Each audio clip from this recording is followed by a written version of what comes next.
Hi, I'm John Healy, Chief Investment Officer of Healy Wealth Management. And today I want to talk about the lottery. Recently we had a big jackpot here on Powerball in Georgia. $1.8 billion was split between two winners.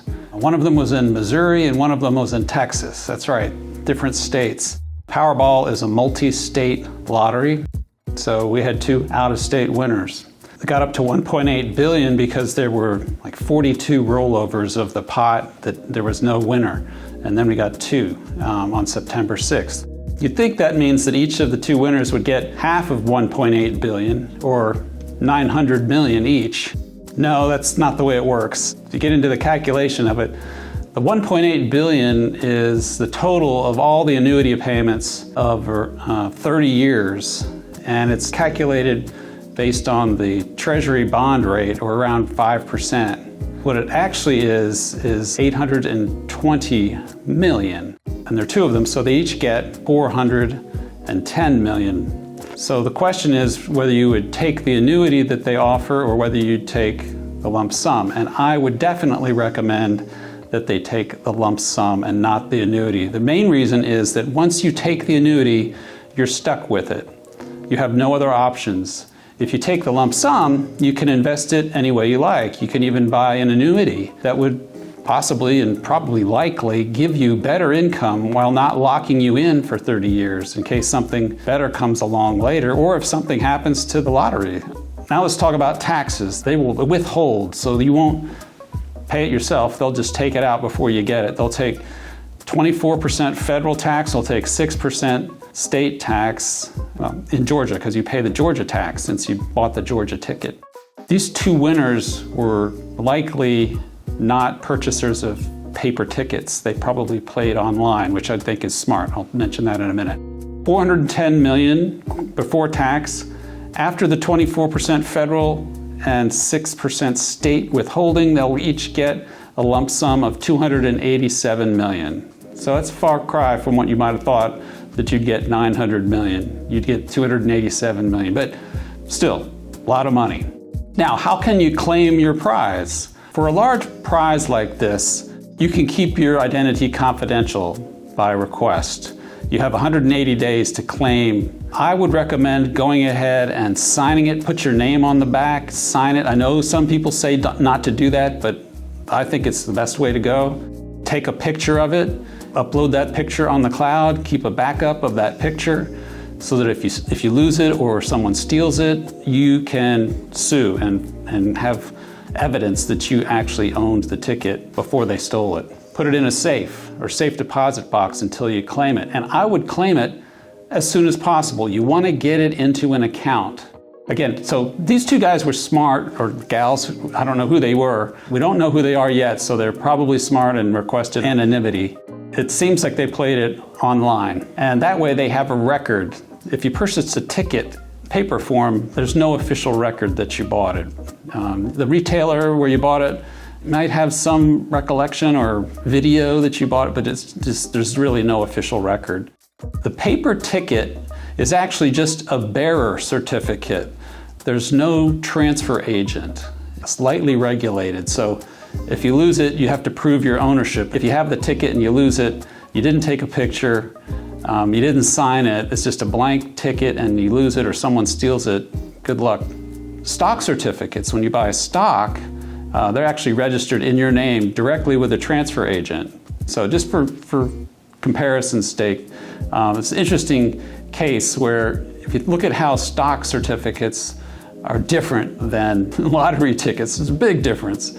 You can register your shares in your name. You can do it with a broker-dealer, or you can do it directly with the company, or you can register it in what's called street name, where the broker-dealer registers with the transfer agent. Transfer agents are like trust companies and banks that are highly regulated, so there's a whole, system and piping of the financial system, really. If you lose it, it's no big deal. We can help you. If you think you might have had some certificates someday that you lost, let us know. We can research it and we can find it and see if you're registered. It goes way back. The systems go way back. The records go way back. We've done that for clients, and sometimes you find money. I think Grandma had a stock certificate in the wall. When Warren Buffett, I'm a big Buffett fan, but one great story is when he made his donation, his first donation to the Gates Foundation, he held the certificates. He had to go down to the bank and get them out of the safe deposit box and sign them over to the transfer agent. They didn't disclose everything, but basically transferred it over to probably a trust for the Gates Foundation. But anyway, he gifted those shares. They were worth $11 billion. So imagine you have this piece of paper. People think, well, gosh, $11 billion, Buffett giving this piece of paper. But if he had lost it, it wouldn't have mattered. It was registered with the transfer agent.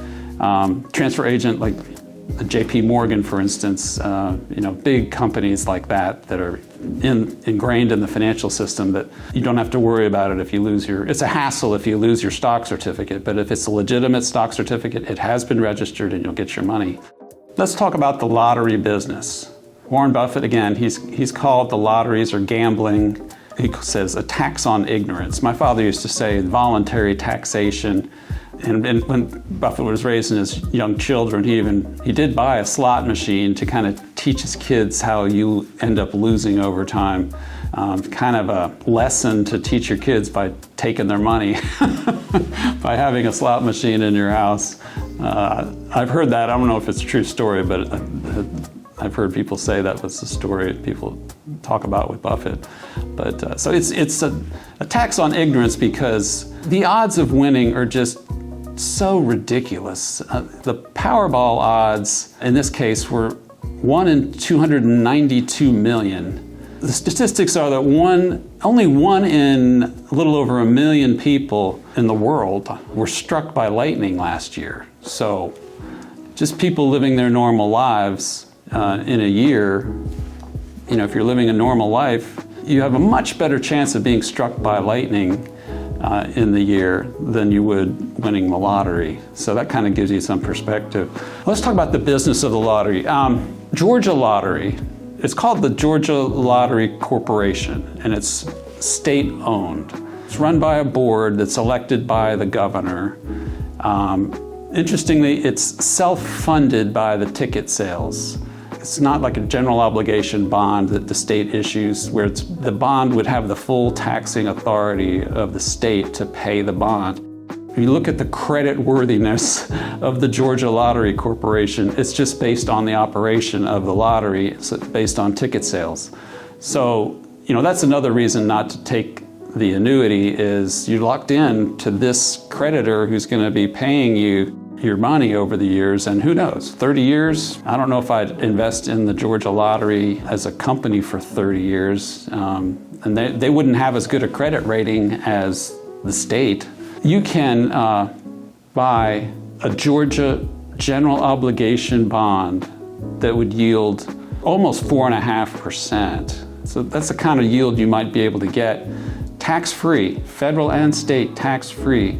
So if you're in a 22% federal tax bracket and living in Georgia, that would be the equivalent of a 6.3% pre-tax. So compare that to 5% treasuries. Put a significant chunk of the money, a Georgia general obligation bond, be a higher credit than the lottery, and you get a 6.3% yield, which would be better than the 5% annuity you get. So the Georgia Lottery Corporation, I looked at their financial statements. In 2024, their ticket sales were $6 billion, and 65% of that was paid out in prizes.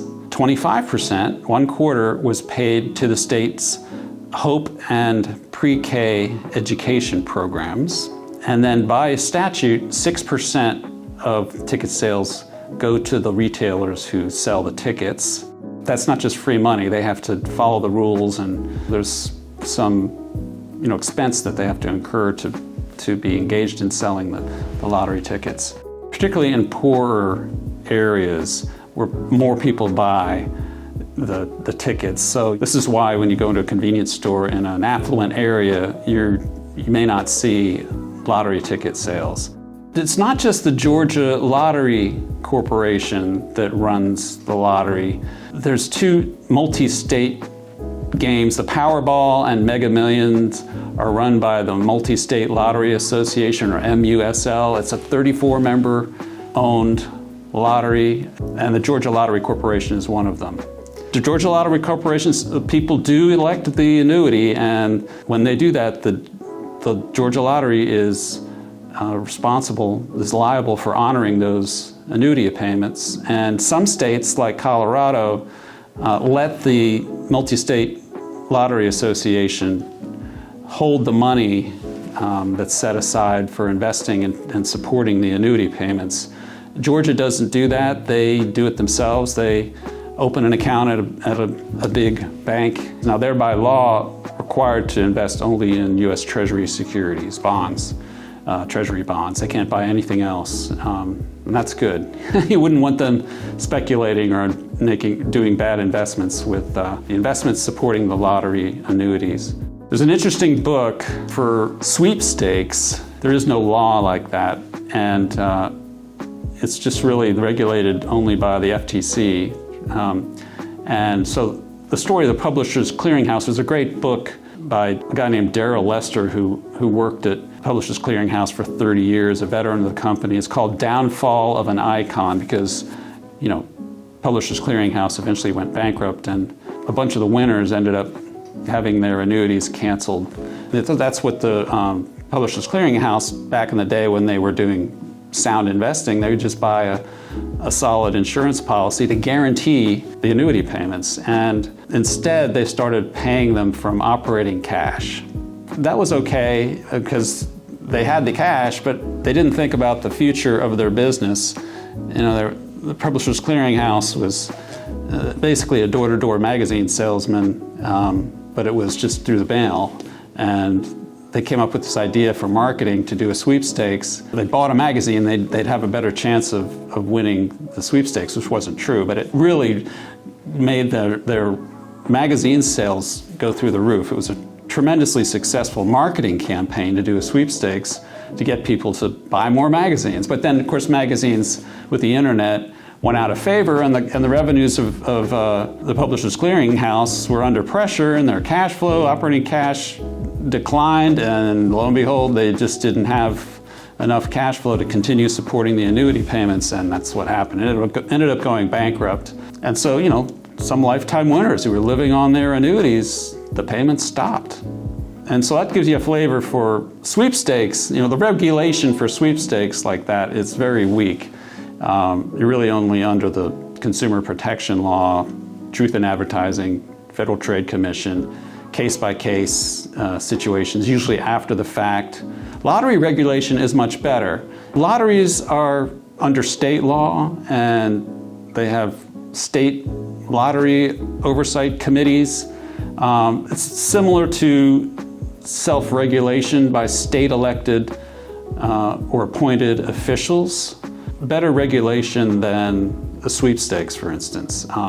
Compare that to, I would say, the best regulation, securities market regulation. I think that's the highest standard. When you buy a security at a broker-dealer, you buy a stock at a broker-dealer, there's transfers agents, registration, and then, of course, regulation, audits, reporting, all this. But at the end of the day, even if there's some terrible event that happens and fraud or hacking gets in the way, they'll just print the money to give everybody their money back. So you don't have to worry. That's very low risk to think about losing your stock certificate or having fraud happen in the securities market. As long as you stay within you just buy stocks and bonds, you'll be fine. Now, an example was there was a hack in 2024. A transfer agent, they fell prey to spam email, ended up issuing some shares for a company, was wired to Hong Kong accounts. I guess these are Chinese hackers, I guess. That money, they got some of it back. Some of the shares were recovered, but about $5 million. $5 million wasn't a lot, but $5 million was not recovered. And the transfer agent, which was a big trust company, had to reimburse the issuer. It's a trust company, a chartered trust company that had capital requirements. And of course, if a big trust company goes under, they would be bailed out. So there you go. people who buy lottery tickets tend to be located in lower income neighborhoods. For instance, in Minnesota, you can track the zip codes and the overall net worth, the wealth of people in those zip codes, and people in the poorest zip codes spend 4 times as much of their income on lottery tickets as those in the richer zip codes. People say that 80% of winners go broke within 2 years. There's some truth to that, but it's not completely accurate. It's kind of an overblown statement. There was a study by the American Economic Review that found that 10 years later, after they won the lottery, they only had about 16% of their prize money left. So it's not as bad as going broke, but 16% only after 10 years. So that indicates, the natural human tendency is you win the lottery, you're going to go out and spend a lot. So you don't plan much, and you don't do much long-run saving. Over time, you're not going to really be saving. You're going to be spending and enjoying it. So that's what they typically call sudden wealth syndrome. So you're going to fall prey as a big lottery winner to sudden wealth syndrome if you don't have a plan, written plan, if you don't have a tax budget, and you succumb to rapid lifestyle inflation. You got to have a strong, well thought out legal framework and strategy.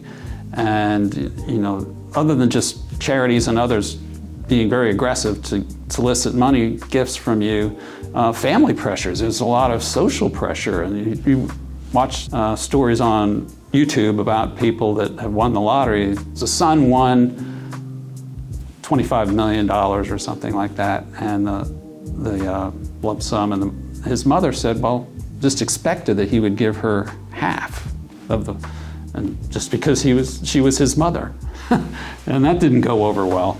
Just so those kinds of stories of people losing friends, losing family members just because of hurt feelings. Money can do things, it kind of brings out the best and the worst of us. So what you really need to do is build a fiduciary team, an attorney, CPA, financial planner, investment person, people you trust. Optimally, you would have them already before you won, but of course most people don't. So it's kind of a paradox.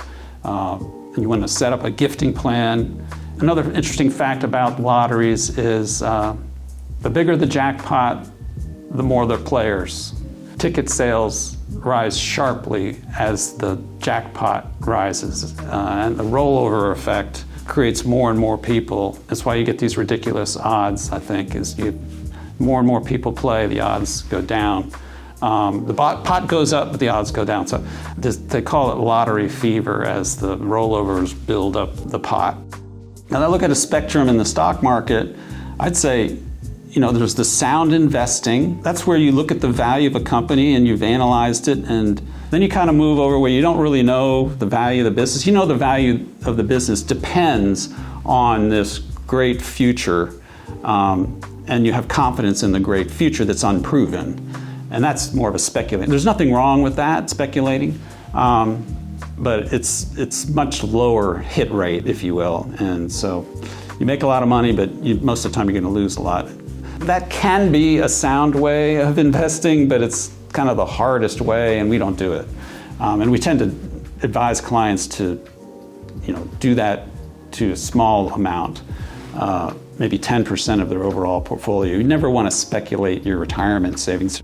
Momentum, that's, in my view, that looks at when you're ignoring the math of the equation, that even if the great future happens, you're not going to make much money based on the value. So with speculating, if the great future happens with a speculation, you're going to make a lot of money. With a momentum stock, if the great future happens, the price is already so high that you still won't make money in the long run. The only reason you buy it is because if the good future continues like it has now, say Nvidia stock is at 60% revenue growth, the valuation, I would say, requires them to grow for 5 more years at 60%.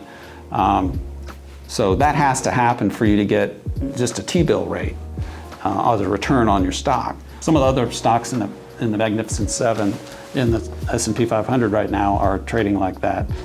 We're buying companies that are much more solid, much more lower PE, not as highly valued and have good long-term returns embedded in our estimation, that you'll make good money in the long run. But the market as a whole, if you look at the averages, it's pulled up by these Mag 7 stocks, like NVIDIA and Microsoft and others in there. But I've talked about that in the past.